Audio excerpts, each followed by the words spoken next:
outlaws, old school bandits. Whenever we went anywhere, people moved out of our way. They were scared. Put it this way, yeah, we bad. They're the most violent motorcycle gang in the West. You're in the Sons, you're not nice people. It's the way we are. These gangsters have one true enemy, the law. Everywhere I would go, I was being followed. Now, the Sons of Silence are uniting in rebellion. If we all joined forces, every club, every chapter in the nation, they'd have to bring in the army to cool us down.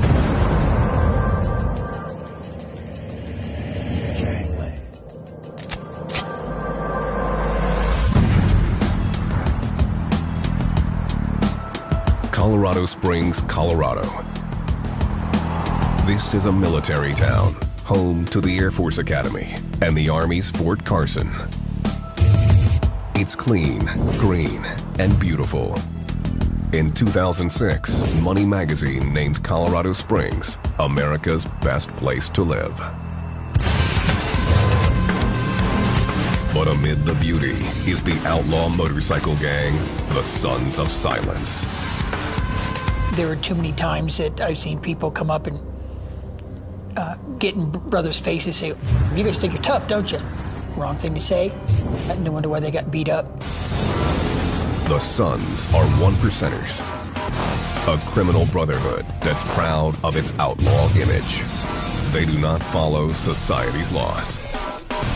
Types of crimes that the Sons of Silence are involved in over the years has ranged from murder, burglaries, robberies, drug dealing, gun dealing, prostitution, you name it. They've been involved in it. It's all fun one-on-one until you swing in a sun. Nick Nichols, an Army veteran, rode with the Sons for a decade.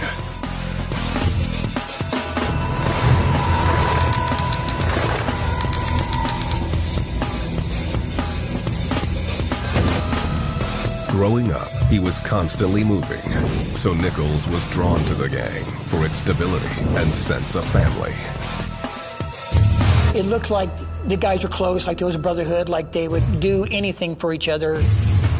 When Nichols first joined in 1988, it was because he liked drugs, liked to party, and he liked easy women. The girls I liked were dancers. The reason I like dancers is you got to see what was in a package before you ever got it home.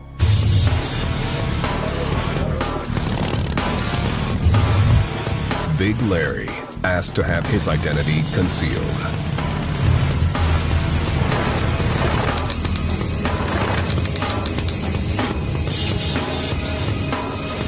Whenever somebody does not get out of our way, we will them up all the time. Big Larry is a longtime member of the Sons of Silence. He won't reveal when he first joined, but admits that originally he considered it a stepping stone. I wanted to be a Hell's Angel. I figured get into one club, work my way up. When he became a Son, however, he lost interest in being anything else. Why go to that level? Because we're there now. Our time is coming up. They have 36 chapters worldwide, but the majority of their members live in the western U.S. The Sons are one of the fastest growing motorcycle gangs in the world. Colorado, Iowa, Minnesota, Indianapolis, Illinois, anywhere.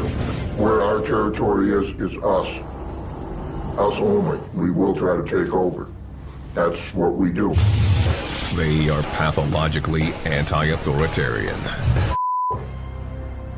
Beat their ass, send them home like a little girl.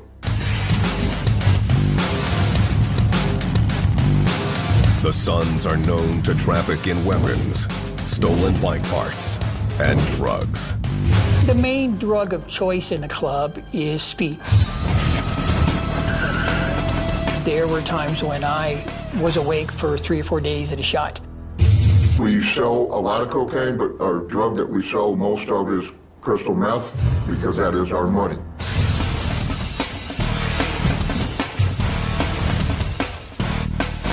the Sons are careful to keep their criminal activities separate from club business. A lot of brothers are pretty secretive about what they got going on. They could be involved. I was by myself. That way I know who's going to snitch on me. They learned this lesson the hard way in the late 1990s when they were infiltrated by the ATF.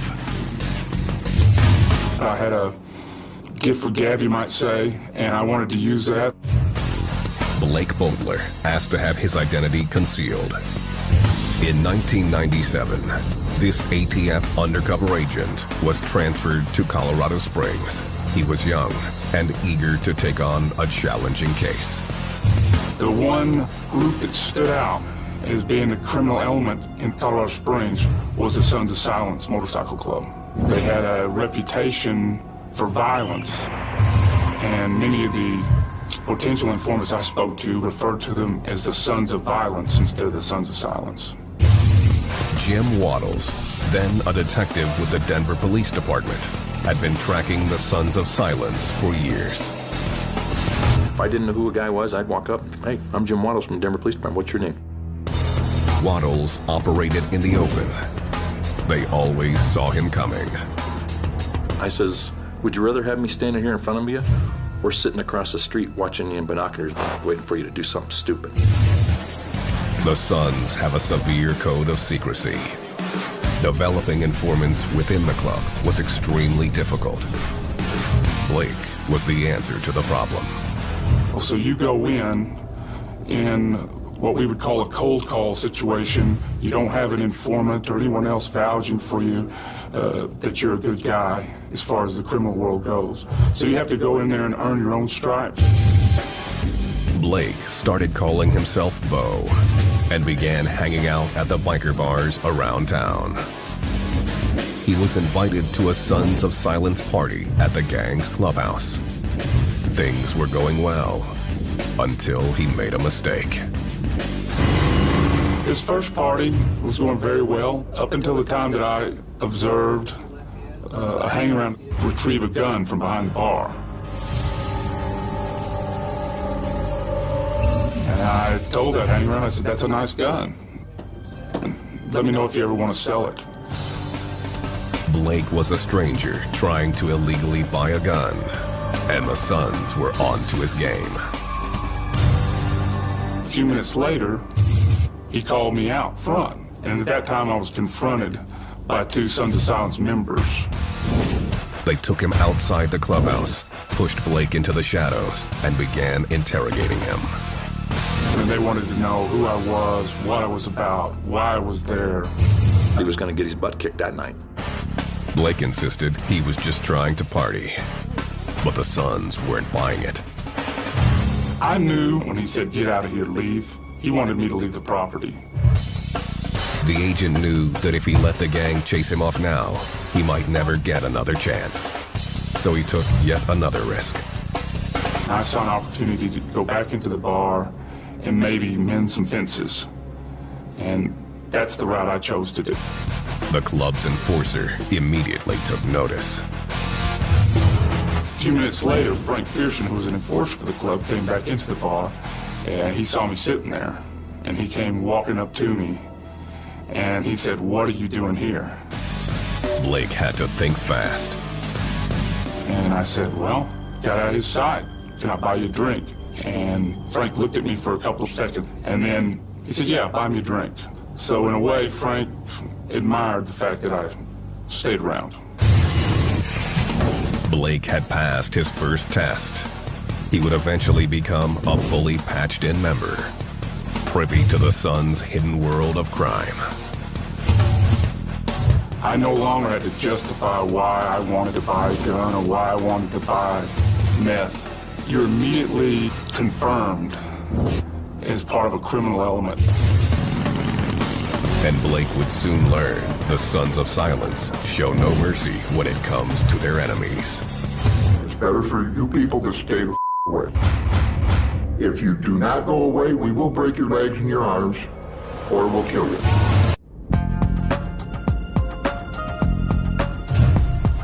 Colorado Springs is the suburban American dream.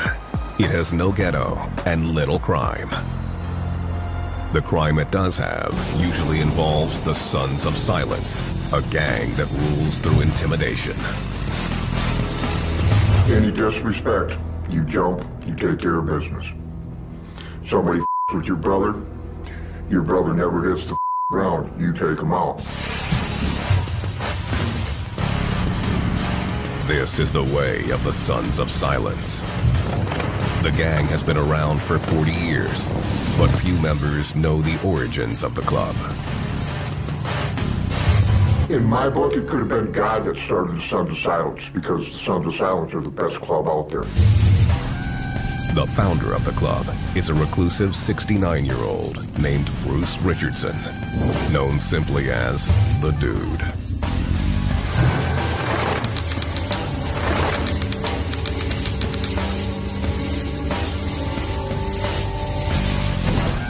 Many members don't even know he's still kicking. I'm the Dude, and I'm alive and well. In 1968, the Dude was just out of the Navy and living in Longmont, Colorado. He and 3 biker friends were looking for something to do. One day we're sitting around drinking a beer and said, listen, said, what do you guys think if we start a little club? They were all for it. So that's where the Sons of Silence come from. They chose a name that summed up their main goal: secrecy. I just wanted to be just a bunch of guys that could get together. Not everybody know our business. It's sort of like the mafia does something, right? They don't advertise it. Then they designed the club's colors.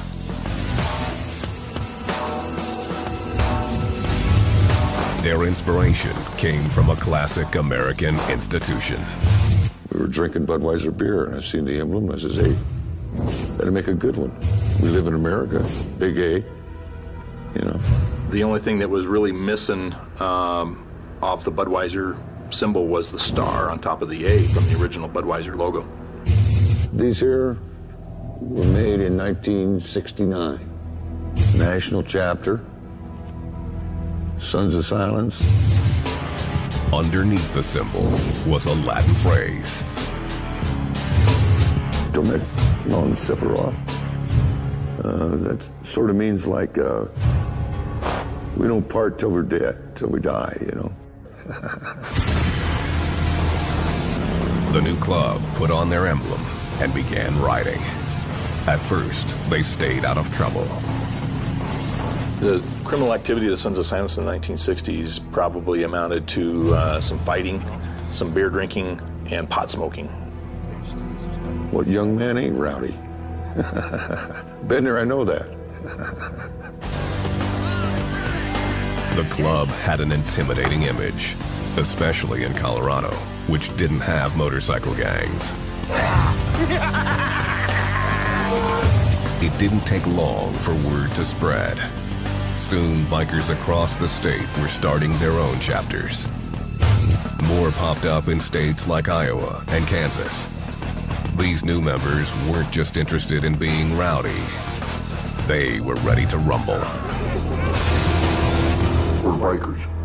We're the outlaws. We're the best of the best. Because we make our own laws, our own rules, and we go by that. They're kind of social misfits. These people want that intimidation. You can put that patch on their back and walk around the streets and intimidate the public. As the gang grew, it became more organized. The Dude was named national president. The Sons also became more lawless.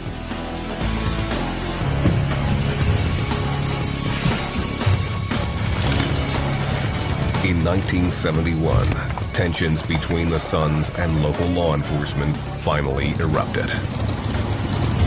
There was a group of Sons of Silence members who had been indicted in Colorado Springs on conspiracy charges to kidnap and murder the wives and daughter of a police detective. The Dude claims a police captain was giving the Colorado Springs chapter trouble and says he tried to have a calm sit-down to work out the differences. They ever give me a bunch of And I just said, well, I'll just pull in everybody from every chapter into this town, see how you like that. It scared them. And they come up with an idea that we was going to kidnap their wives and rape and pillage and all kinds of bull. The conspiracy indictment was dropped when the witnesses to the case skipped town. The gang remained on the law's radar and found their quality of life compromised. Everywhere I would go, I was being followed. Law enforcement. Everywhere. In 1974, the dude made a decision. He was out. He turned the club over to new officers and rode off into the sunset.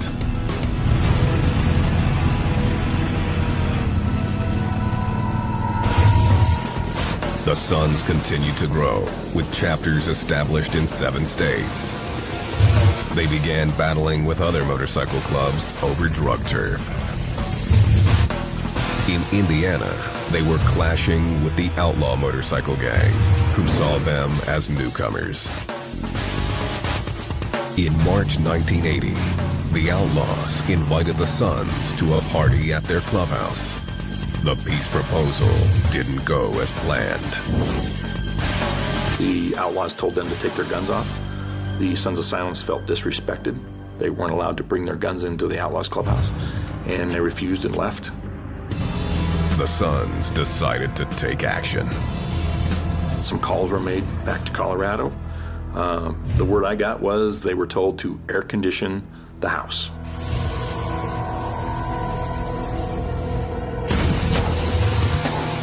Five members of the Sons went back to the Outlaw Clubhouse and opened fire. The Outlaws' national vice president, Thomas Satan Reeves, was shot in the head and killed. This ATF surveillance video shows longtime Sons member Steve Cresson claiming to be involved in the murder. Yeah, he stuck his head above the 2-story. Upstairs, 2-story. He stuck his head above the windowsill. Whoop! Top of green off. Despite the apparent confession, the ATF never prosecuted, and no one was charged with the murder. The Sons of Silence declared war on the Outlaws and began to hunt them down.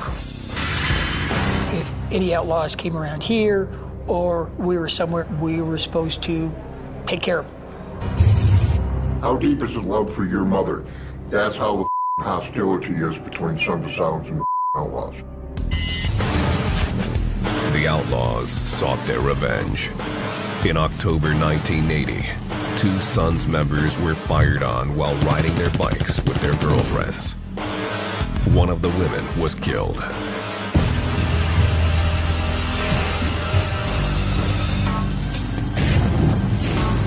In August 1990, tensions came to a head at the Sturgis Biker Rally in South Dakota, the most famous biker gathering in the world.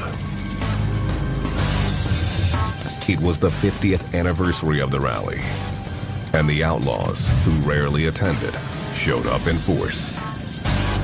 We knew the Outlaws were there. Everybody was in orders to travel in groups to avoid any kind of conflicts.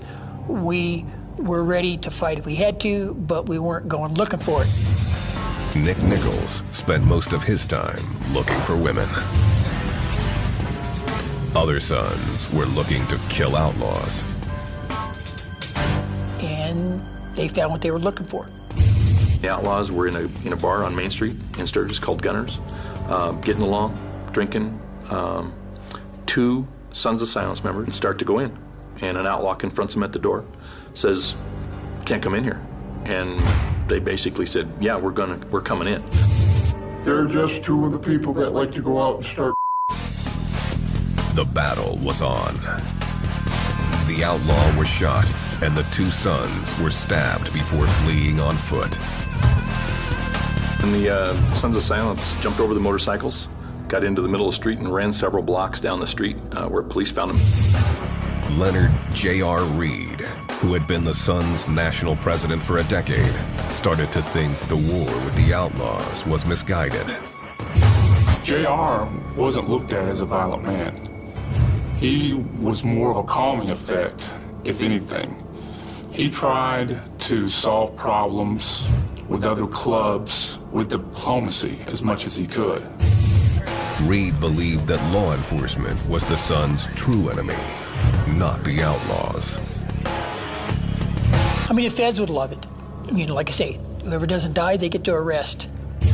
The law enforcement agencies don't think we have a right to exist because we're bikers. In the mid-1990s, JR started the Colorado Confederation of Clubs to try to stop the biker wars. Nick Nichols was the co-chairman of the organization. I believed in what was going on, what we were doing, because they all want the same thing. They want to wear their patches, they want their little slice of the pie, they want to be left alone. Big Larry saw the Confederation as a show of force. If we all joined forces, every club, every chapter in the nation, they'd have to bring in army to cool us down. J.R. Reed's Confederation succeeded in ending the war with the outlaws. But it didn't succeed in getting law enforcement to lay off. By 1997, ATF agent Blake Boatler had infiltrated the Colorado Springs chapter and was prepared to take the gang down. That became a challenge to me because the Sons of Silence consider themselves the baddest of the bad.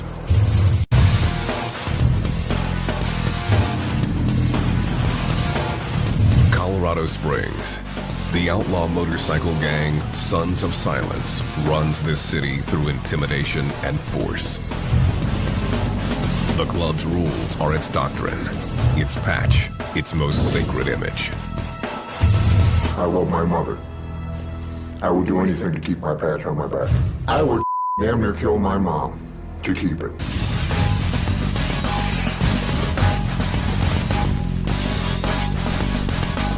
To get his patch, a biker has to go through a rigorous rite of passage designed to weed out the weak.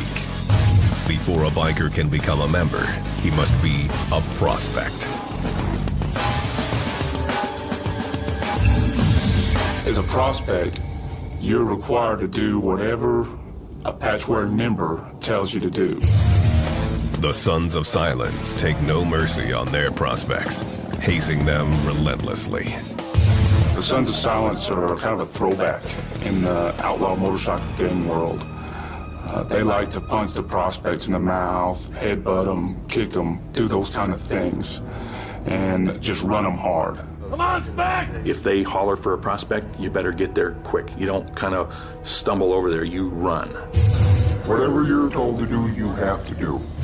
If it's pick up a dog turd off the floor and eat the you gotta do it. Big Larry says prospects aren't required to break the law. If it's not their job, they're not a brother, they're not a patch holder. You don't ask prospects to do anything illegal.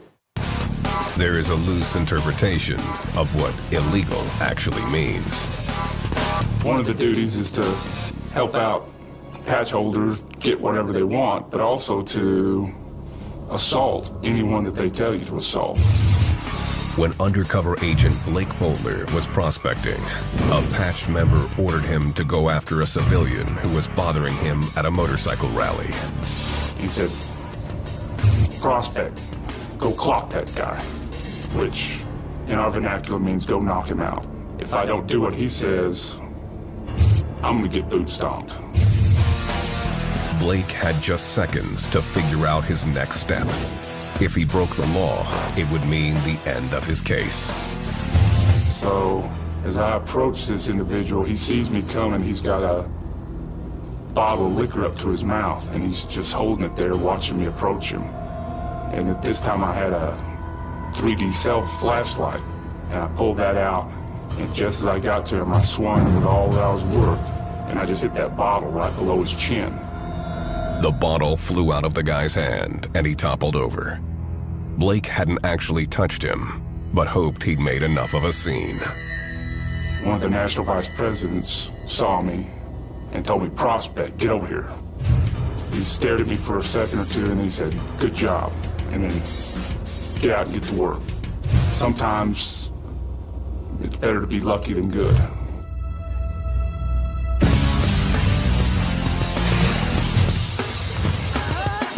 Only after a prospect makes it through these hurdles and is voted in by 100% of the chapter membership does he get his patch. The Suns award them yearly at Sturgis, their most important mandatory run.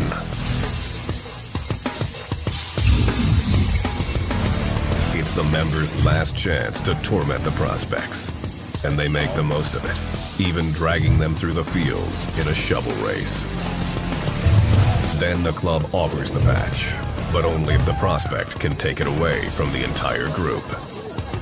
That's about the only time in the club where you're pretty much free to hit anybody, president, enforcer. How bad do you want that patch?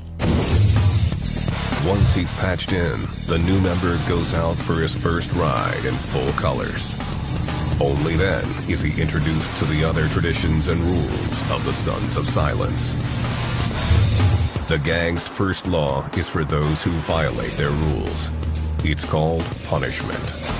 If you screw up, I mean, it used to say in their old bylaws, it was a beating. That's the punishment. You took a beating. It ain't no little girls club, man. This is man's club. Up, you're gonna take the man punishment. You don't want to take that? Take your little squat ass out the door. Each chapter has an enforcer who keeps people in line. In addition to enforcers, every chapter has a president, a vice president, and a treasurer. There are also national officers who oversee everyone, though they are spread across the Suns Nation.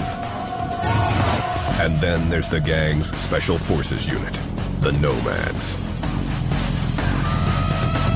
We have a nomad chapter.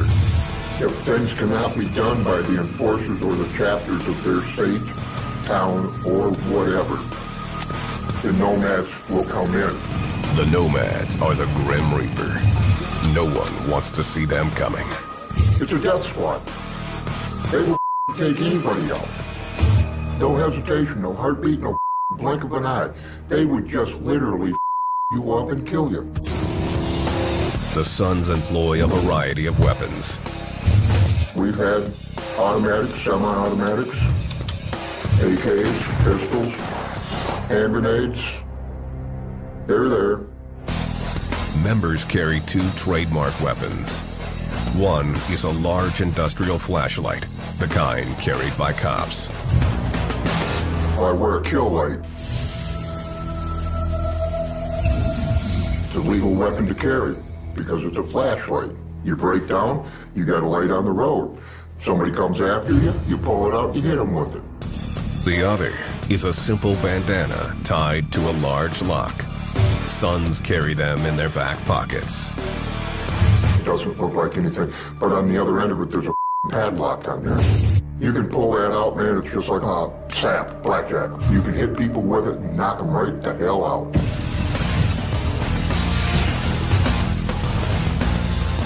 Weapons aren't the only way to recognize gang members. They all wear gear that brands them as Suns, including undercover agent Blake Boatler. And this is my Sons of Silence vest that I wore throughout the undercover operation. The vest is covered with patches, each with a different meaning. Down at the bottom is a number 13 patch, and that number 13 designates the 13th letter of the alphabet, which is the letter M. M stands for methamphetamine, the Suns' drug of choice. There are other patches, like SFFS, which stands for Suns Forever, Forever Suns. One of the hardest to get is ITCOB. I took care of business. You had to stand up for the club, put yourself at some sort of a risk to get that ITCOB patch. Then there's the bad influence patch. That means that you're just one bad The Suns also have other gear, like wallets, chains, even rings. They carry big rings that have the Sons of Silence emblems on it. They carry other rings that might say, for example, victim spelled backwards. So if they hit somebody in the face, it imprints the word victim. And members also get inked to mark their allegiance. Those who have been in the club for 10 years are eligible for a tat of the club patch. But if they leave in bad standing, the club takes back everything with the Sun's name on it, even the ink. Hope to God we don't find you, because we will cut off you. We will cut the whole thing right off your arm. With a knife, with a razor blade, whatever. We will take it off. Everything is club property. Weapons, patches, even women.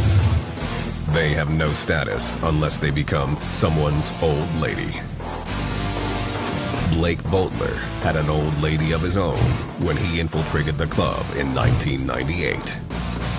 I had an old lady that wore a property of buckle for me, who happened to be a special agent with ATF. Just to help me out in that role, my story was more like I was rebelling from a wealthy family and was attracted to that type of culture. Carrie DePiro was Blake's backup. It was not an easy assignment for a female ATF agent. You're supposed to just keep your mouth shut, and I was coached by Agent Boatler to keep it zipped, or else he'd have to keep me in line in front of them.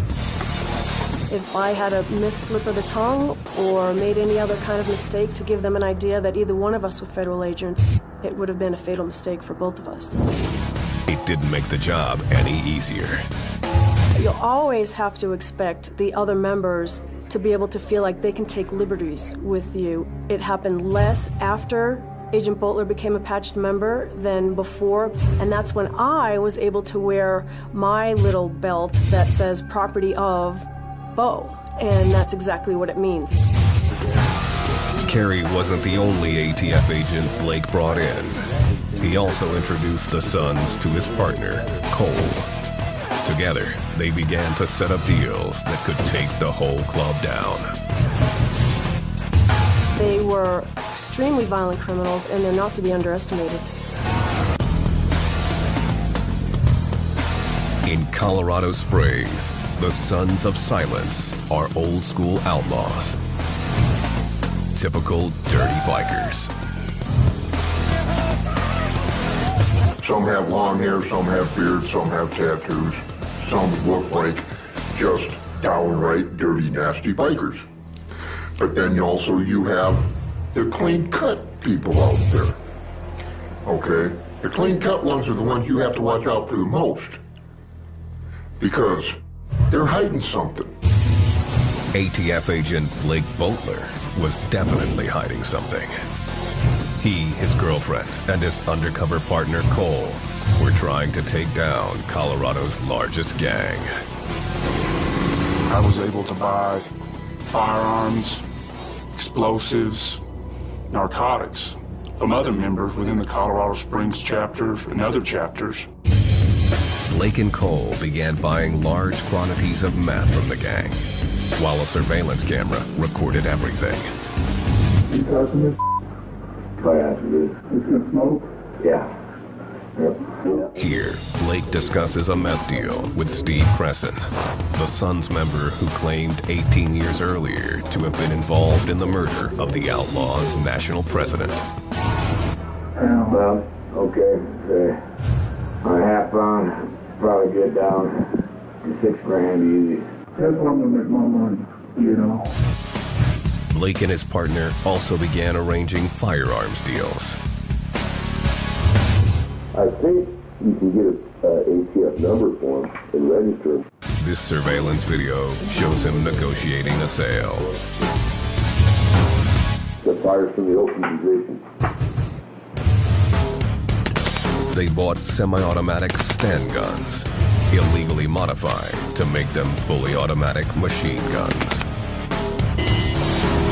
Pull on up here? Yeah, back there. Oh, you put there. Get more. That there's full. Blake's house was a revolving door of drug and firearms deals. As the case progressed, we were having almost daily meetings. Let's see, 100, 200, 300. This was going on over the weekends, over holidays. 900, 1,000. I just turned these today. Good job. It'll be well.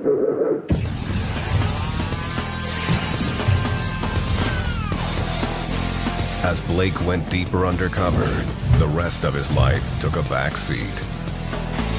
He rarely saw his own family. My kids would be scared of the way I looked. And you were only able to do brief meetings. You couldn't go out in public and eat for fear of running into a member of the Sons, and you'd have to have a story. The stakes were high and got even higher as some became suspicious. Blake's partner Cole almost blew their cover the first time he met Nick Nichols. When I walked in to sit down, Cole, the other Fed, said, "Do you want a 7-Up no ice, right?" I'm like, "Yeah."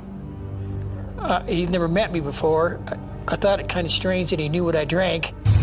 Either he was really on top of it or he did his homework. Nichols wasn't the only one. In the middle of one gun deal, Blake was confronted by the national president, J.R. Reed. JR approached me and asked me, "What government agency do you work for with all these guns you've been buying?" And I looked him square in the eye and said, "I work for the Gun Reclamation Board," and laughed. And he looked at me for just a few seconds, and then he too laughed. And I knew then that he'd bought that. By 1999, Blake and Cole had been working undercover for almost 2 years. Cole and I talked quite a bit towards the end of the investigation as to when we would close this out. We were both tired. It had been a long 2 years. In October, the ATF finally decided to conclude the investigation and roll up the Sons of Silence. Warrants were prepared for 21 members of the gang, including longtime national president J.R. Reed. Finally, on October 7th, Blake went into the gang's clubhouse early in the morning to disable the security systems. I was to take the club shotgun out from behind the bar. I was to disconnect the surveillance cameras, electronic beams that were set up. For the first time in 2 years, he took off his son's colors and put on his ATF uniform. Only a few hours before, I'd been a patch-wearing son standing in that clubhouse. Now, I was back to who I really am, which is a patch-wearing special agent with ATF. For 2 days, Blake and the ATF raided Sons of Silence chapters across the state of Colorado. They arrested 43 gang members and associates, seized 59 weapons, 4 hand grenades, 4 homemade bombs, a silencer, 10 pounds of methamphetamine, and approximately $30,000. In addition, agents seized the clubhouses in Colorado Springs and Commerce City. The raid stunned the public. I think it opened up people's eyes that, geez, you know, these guys are selling bombs and machine guns and selling all these drugs. They slipped in. They put a damper on our. When it was over, ATF officials said they had ended the Sons of Silence reign of terror in Colorado. The Sons quietly disagreed. Us, we're bikers. We're the best of the best. They didn't take us down. We're still here.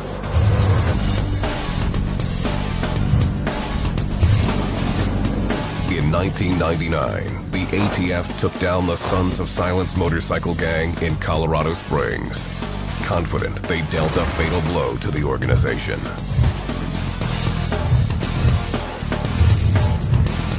Then, in 2003, after serving 18 months in prison, J.R. Reed, the gang's president of 22 years, died from heart disease.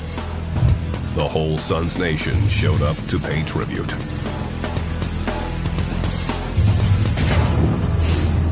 Good afternoon. I'm here to preside over the final services of a good friend of ours. They quoted from the Bible, read highly dramatic poetry set to music, Sons forever, forever, son. and called JR a peacemaker. Your loss and my loss and our loss of a good friend, one who made everyone think they were his best friend. Detective Jim Waddles was in the crowd, keeping an eye on things. He says the description wasn't off the mark, and that the piece JR brokered in 1997 is still holding strong. There's been a couple of little scrums and stuff, but nothing, no major things, no bombings, no shootings, no stabbings, or anything like that. Today, despite the ATF raid and Reed's death, the Sons of Silence are stronger than ever. Undercover agent Blake Bowler, who put 2 years into building the ATF's case against the gang, says their numbers are at an all-time high. The Sons of Silence opened up additional chapters in additional states the years following the takedown on this investigation. So at this time, I would estimate that the Sons of Silence are probably larger now than they were back in 1999. Like I said, we are not going to go anywhere. Prepare our hearts and our spirits to receive of you. Not everyone has stayed with the gang. 10-year member Nick Nichols became a born-again Christian.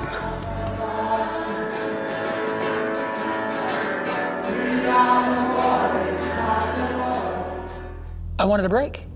I wanted some time off. I wanted just to be with my wife. And I asked the club for an early retirement. He still rides bikes, but now wears the patch of a Christian motorcycle club, Church in the Wind.